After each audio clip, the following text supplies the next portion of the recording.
Bwana alikubali kumtumikia Mungu.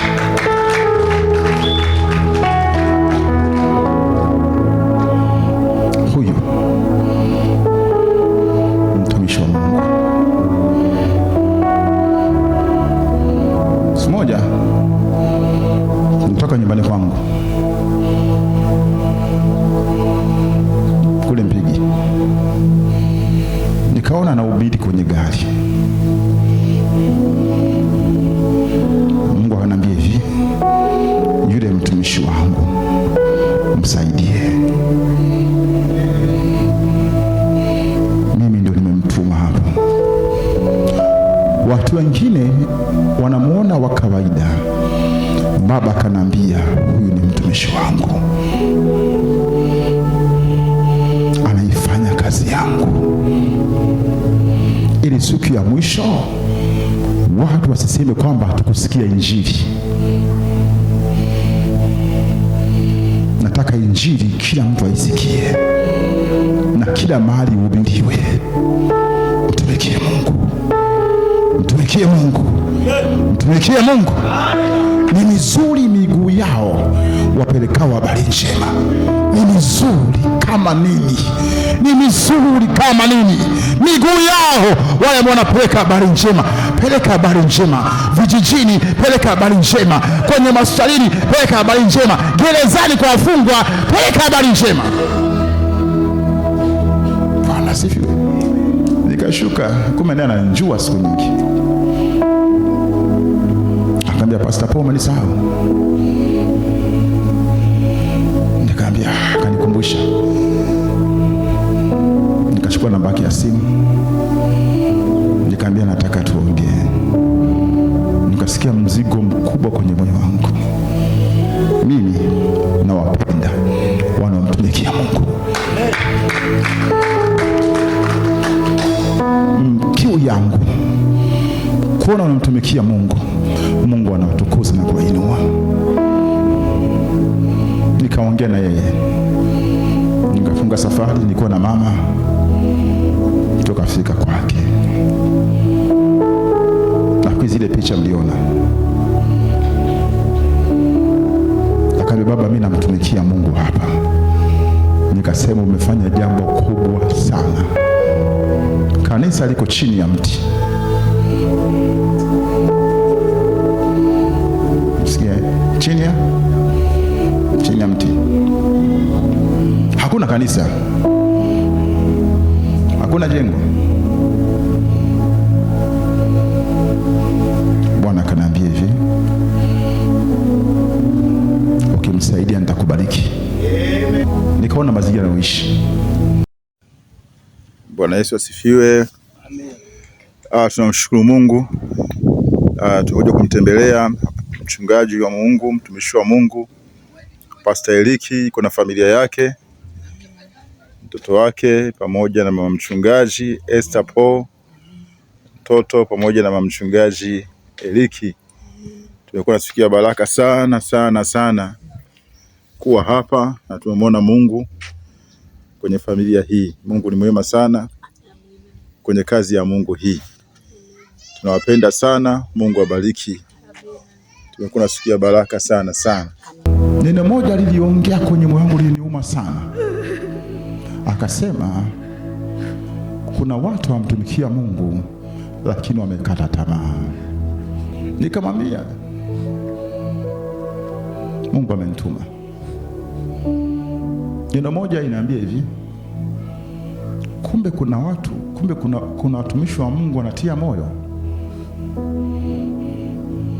Kama vile alishanga, kumbe wapo, kumbe duniani, kumbe wapo ambao wanakubali kumtumikia Mungu, kutia moyo wenzao. Ame Pastor Paul, wewe ni wa kwanza kunitia moyo.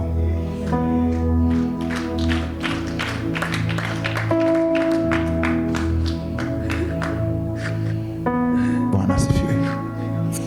Nikaondoka pale, tulipeleka chakula, nikaondoka na mzigo mkubwa. Wiki inayofuata nikatafuta hela, mbia mke wangu twende tukamlipie kodi ya nyumba mtumishi wa Mungu.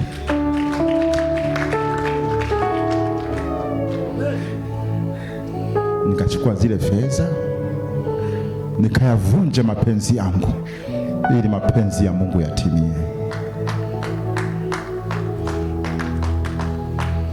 Nikayavunja mapenzi yangu, nikaacha kufanya ya kwangu, nikachukua zile fedha nikamwambia, nakuja nyumbani kwako, nataka utoke kwenye kastoo haka, sio chumba, ni kastoo hakana, ilikuwa na nyumba ya mlinzi.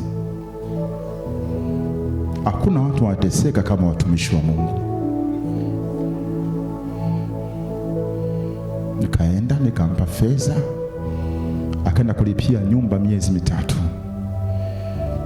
nyumba yenye umeme, nyumba nzuri. Akanipigia simu kesho yake, baba, wanangu wanafurahia umeme. Ilinigusa sana moyo wangu, wanangu wanafurahia umeme.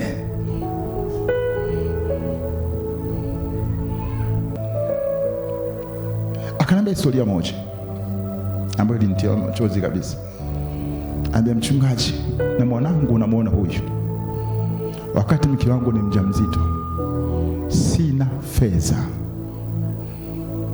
hata ya kununua nepi, hata ya kwenda hospitalini kwenda kujifungua.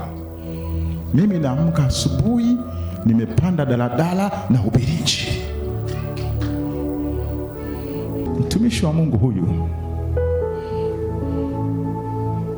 akaambia mke wangu, akaambia mke wake, mke wangu, nimeshanunua wembe na uzi, viko hapo nyumbani, atakushuhudia. Ukisikia uchungu,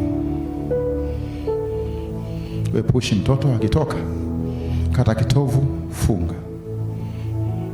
Mimi nakwenda kumtumikia Mungu, ninakwenda shambani, nakwenda kutimiza agano la Mungu, nakwenda kuifanya kazi ya Baba. Mke wake akajifungulia nyumbani, mlangoni, akajifungua mwenyewe, akajikata kitovu mwenyewe. Baba yuko wapi? Baba yuko wapi? Baba yuko wapi? Namtumikia Mungu.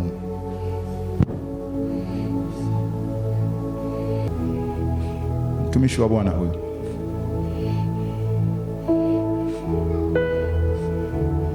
nimepanga Mungu akinisaidia mwezi huu tunaweka ukuta kote huku, halafu mabati yote haya yote tunakwenda kumjengea kanisa.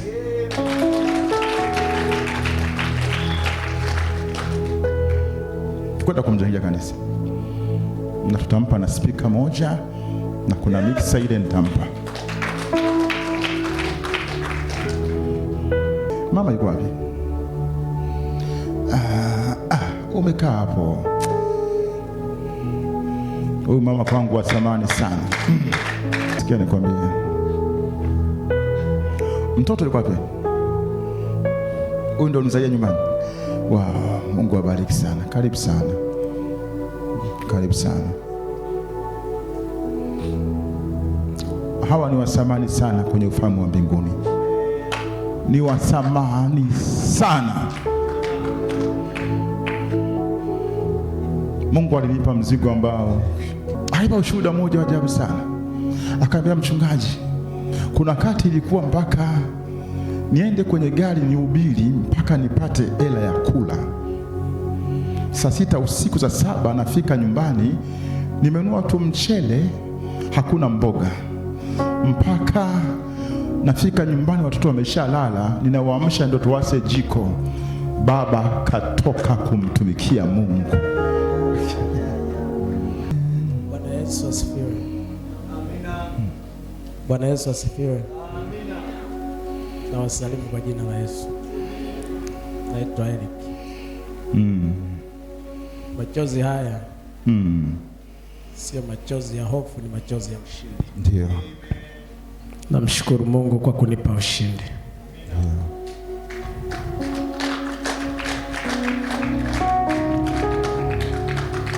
Najisikia furaha. Namfurahia baba pia. Ndio. Kwa moyo wake na kwa kutii. Nawatia moyo. Tumtumikie Mungu. Baba mama salimia na utamke neno kwetu. Amen. Sina mengi.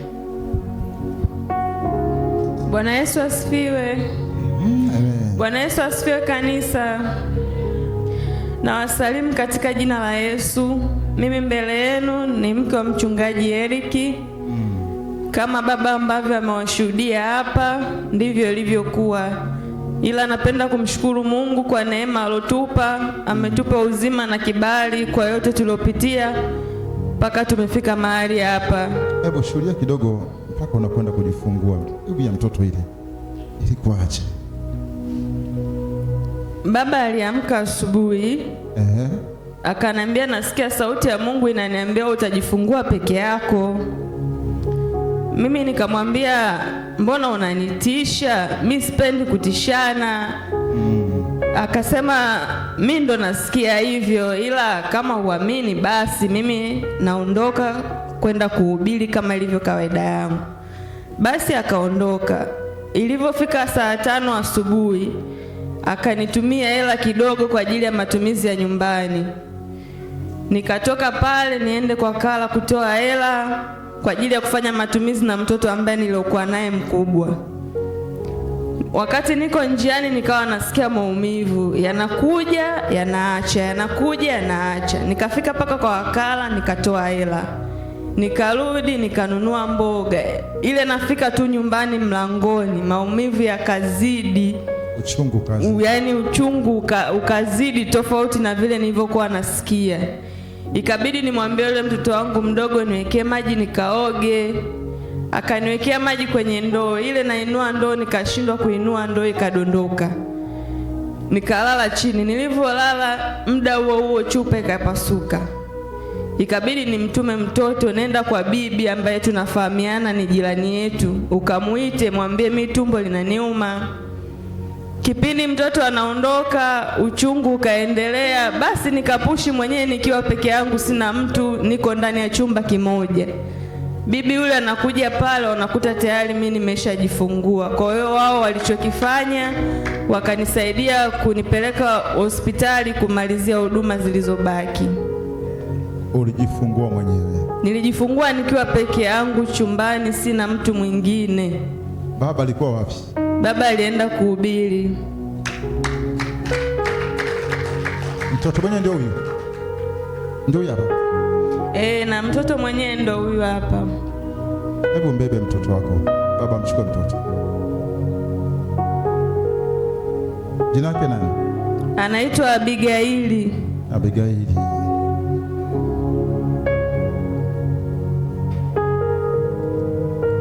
Mimi ili sadaka zote na wabariki nyinyi.